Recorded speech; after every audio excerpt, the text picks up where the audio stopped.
मित्रों,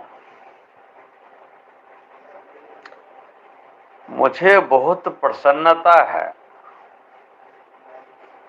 कि आप लोग कभी कभी मेरे हिसाब से मेरी क्षमता को देखते हुए बहुत क्रूर प्रश्न कर देते हो। शायद आपको लगता होगा कि मैं सर्वज्ञ हूं, सब कुछ जानता हूं। ऐसा नहीं है।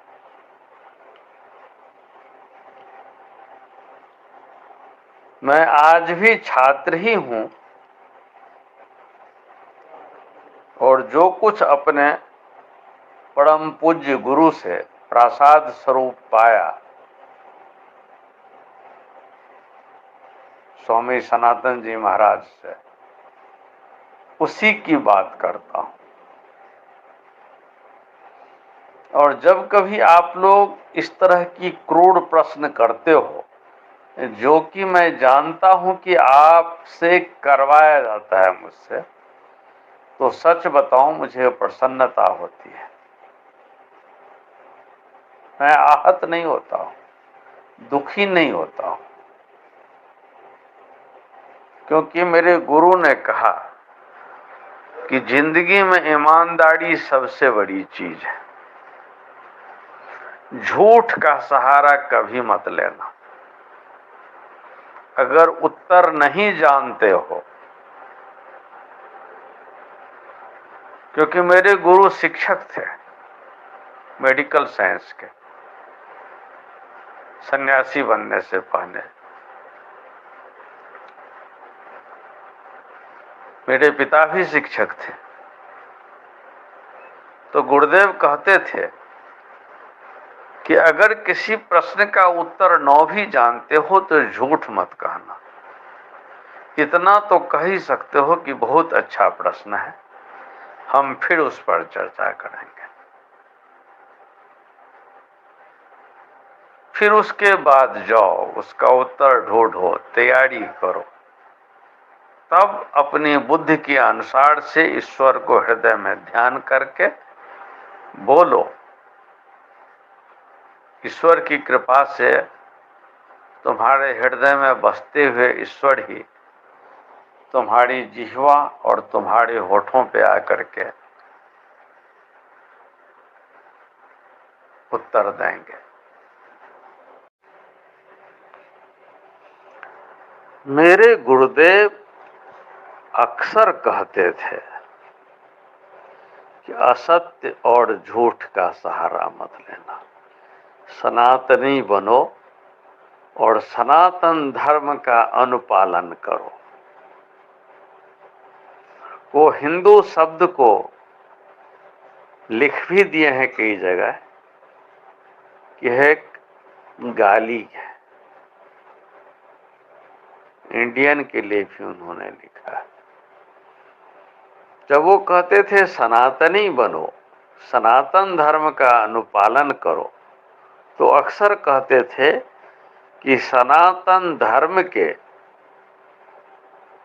जो त्रिदेव हैं, जो त्रिभुज है, उसके 3 विशाल स्तंभ जिस पर मैं खड़ा है, धारक, सृजक और लय कारक, वह 3 आधार स्तंभ है सनातन धर्म का। वैचारिक संप्रभुता, अपने विचार को कभी किसी की गिरवी मत रखो, और जब तक जचे न, आत्मा गवाही न दे, क्योंकि आत्मा ही तो राम और कृष्ण है, जो मैं पहले भी बोलता रहता हूँ, वही दुर्गा काली हैं, वही ब्रह्मा विष्णु महेश हैं, तब तक मत स्वीकारो, अपना विचार स्वतंत्र रखो। दूसरा उनका कहना होता था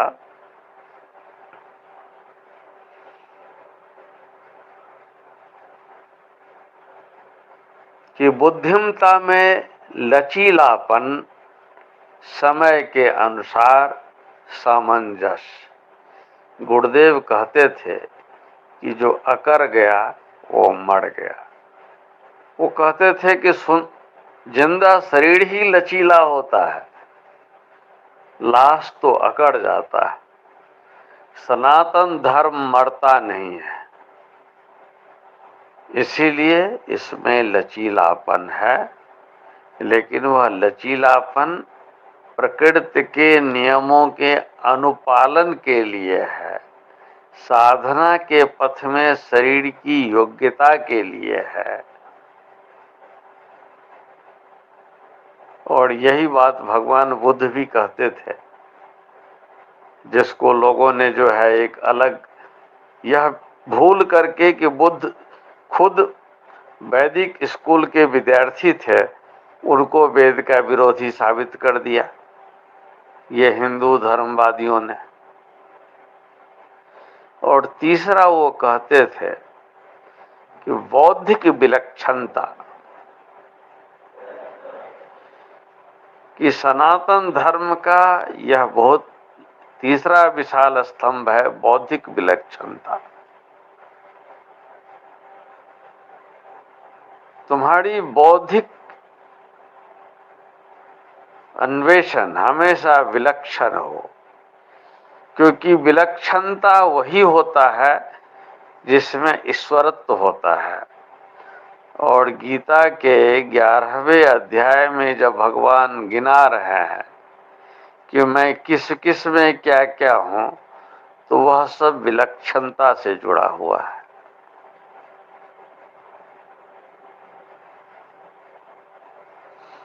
तो जब हम इन तीन चीजों को ध्यान में रखते हुए बात करते हैं, तो शास्त्र और शास्त्रार्थ का अर्थ हमारे सामने ज्यादा अधिक स्पष्ट होकर के प्रकट होने लगता है।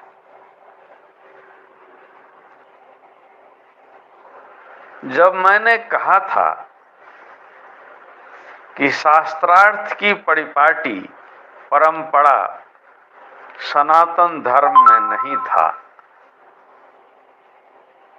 यह बाद में हिंदू धर्म को स्थापित करने वालों ने अपनी स्वार्थ सिद्धि के लिए, सत्ता के मनोविलास के लिए किया था। तो बहुत सारे बंधु, बहुत सारे दोस्त, बहुत सारे अपने सहयोगी, सखा और कुटुंब को लगा कि मैं क्या कह रहा हूं, और फिर यह प्रश्न भी उठा। तो आज हम पहले यह बात करेंगे कि शास्त्र क्या है।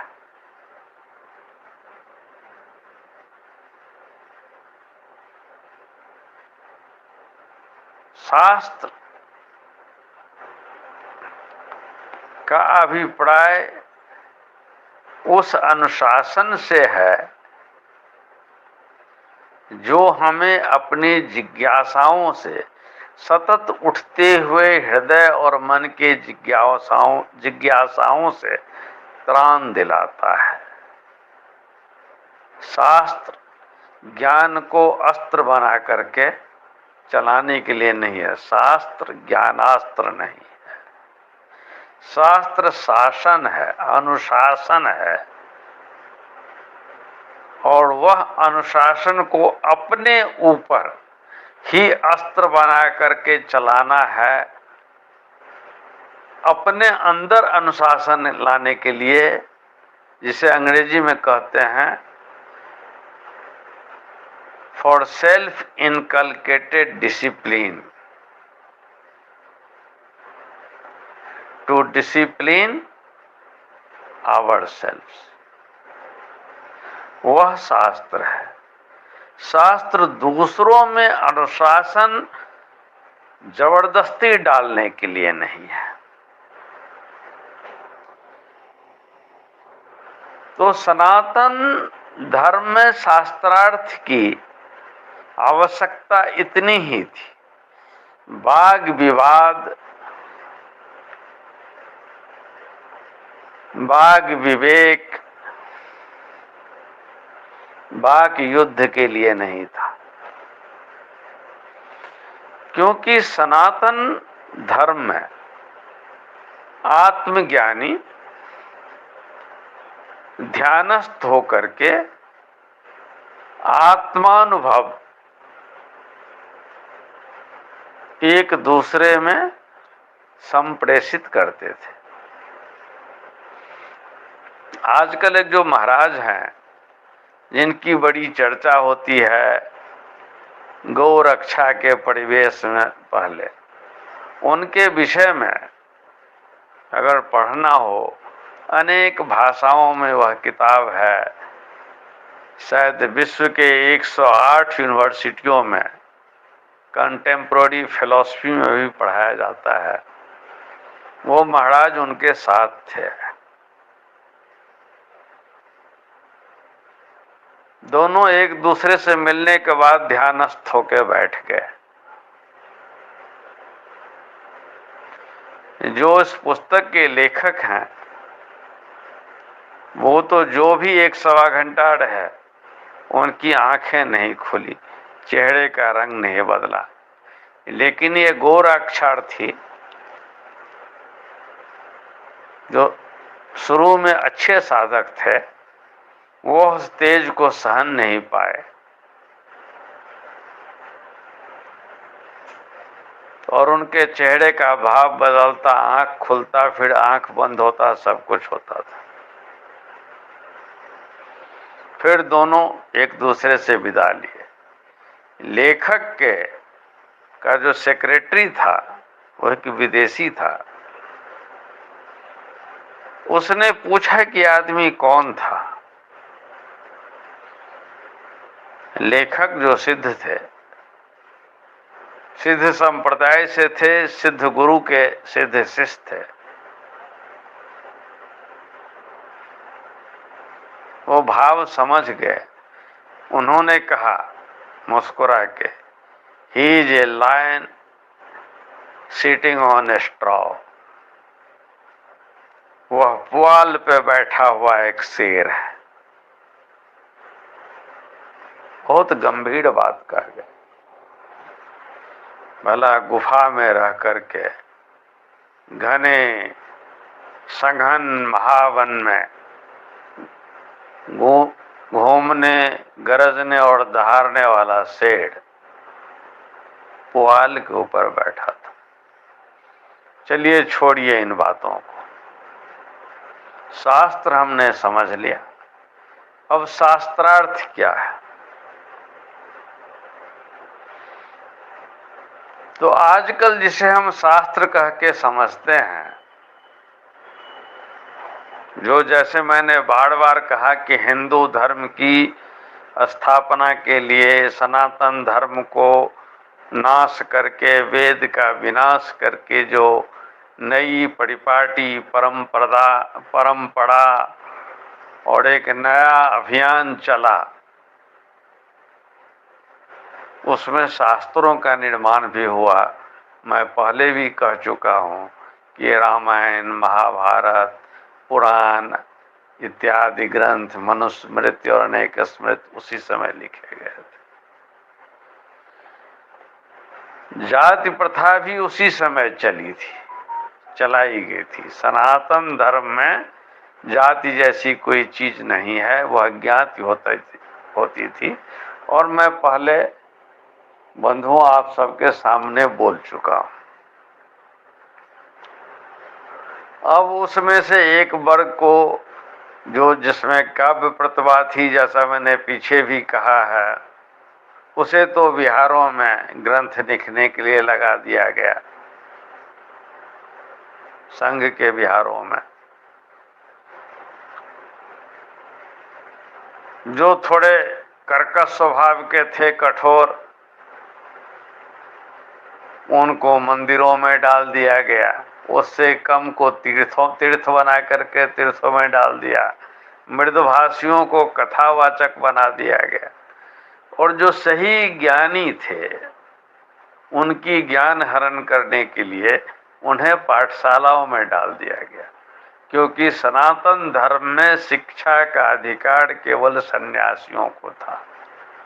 क्योंकि सन्यासी अपना अतीत को जला करके अभय होकर के रहता है, वह किसी सत्ता से भयभीत होकर के कुछ नहीं पढ़ाएगा। वह सिर्फ सृष्टि के सनातन सत्य, प्रकृति के अखंड नियम, जो नियम है, उन्हीं की बात करेगा।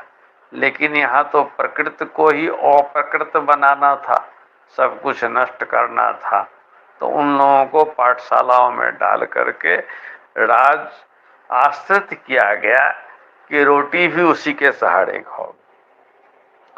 अब जो शास्त्र लिखवाए जाते थे बिहारों में, उनका प्रचार प्रसार कथावाचक करते थे। लागू तीर्थों में ये पुजारी और पंडित करते थे, जिनके ऊपर इल्जाम है कि जाति इन्होंने बनाई। और वो पाठशाला के जो सही ज्ञानी थे, कहीं उनकी अंतरात्मा जाग न जाए, इसलिए उनसे कहा जाता था कि जो बिहारों में ग्रंथ लिखा गया है उसे पढ़ो और पढ़ो। और उन्होंने उसको पढ़ा कि नहीं, क्योंकि अंत में उनके ही मुंह से बुलवाना था कि जो भी अनैतिक कर्म है वह नैतिक है, वहीं से आना था। तो वहीं से पंडित का अर्थ विद्वान से हो गया, क्योंकि वो सब प्राध्यापक थे।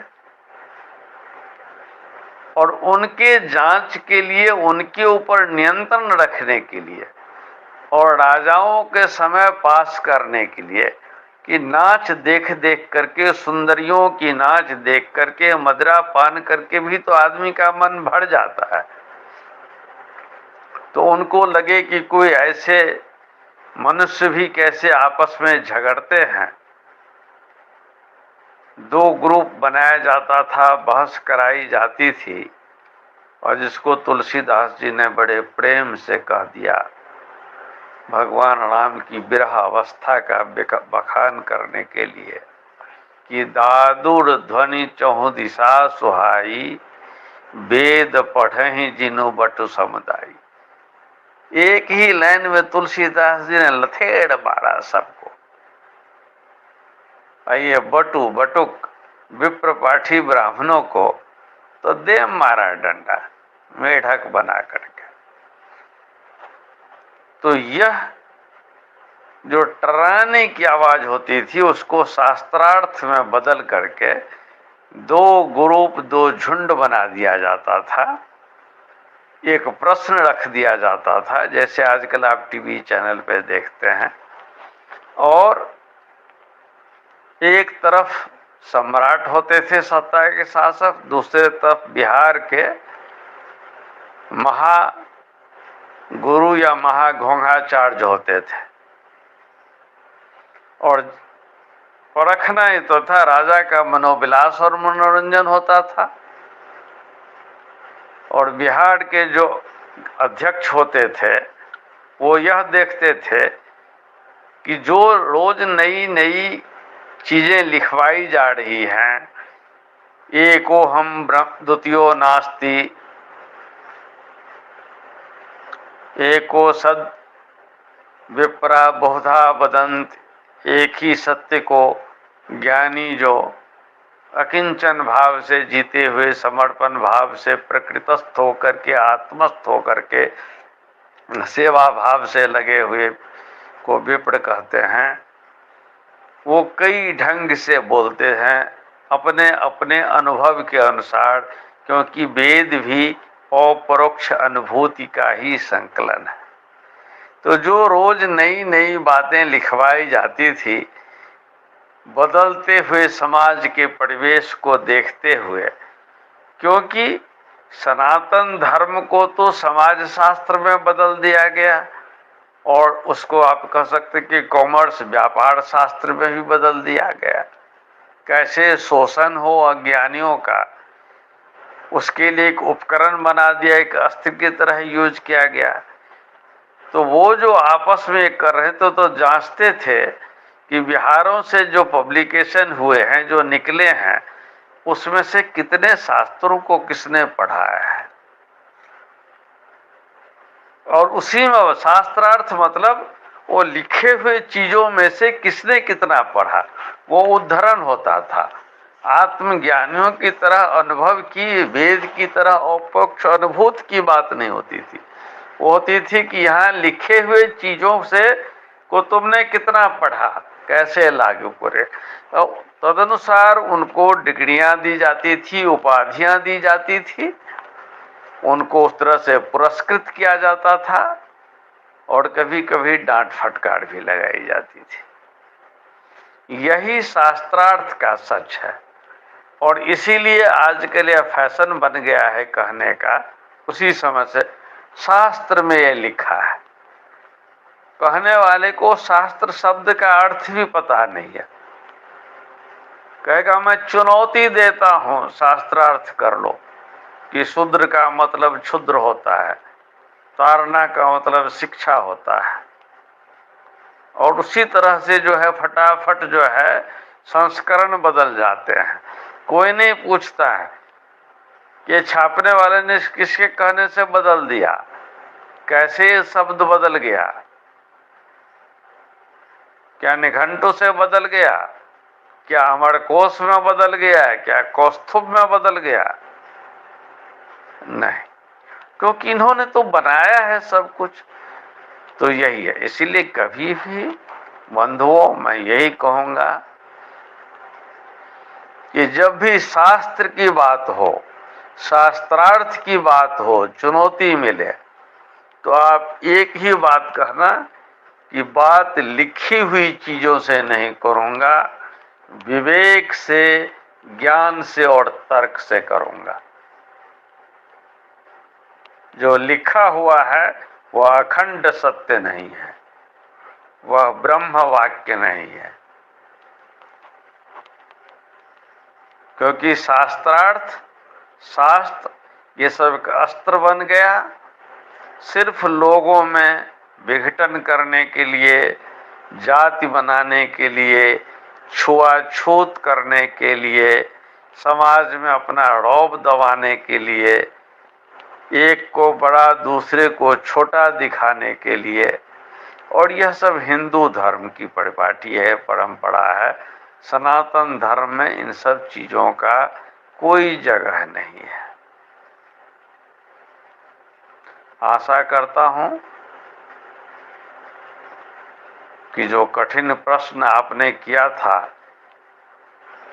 कि शास्त्र क्या है, शास्त्रार्थ क्या है, उस पर मैं गुरुदेव की कृपा से यथा मत, यथा योग्यता और जो समझता हूं वो एक शुद्ध सनातन संस्कृत में जो भय, भूख और भ्रष्टाचार से मुक्त होने का ज्ञान देता है, भय, भूख और भ्रष्टाचार फैला करके जीने को, की राह को नहीं बताता है,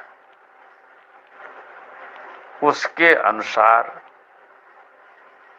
अपना मत रखा हूं। आगे भी कोई प्रश्न हो तो अवश्य कीजिएगा।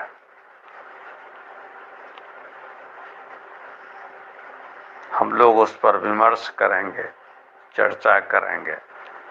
तब तक के लिए आप सबसे क्षमा चाहूंगा। गोविंद हरि। ओम सनातनाय नमो नमः। ओम सनातनाय नमो नमः।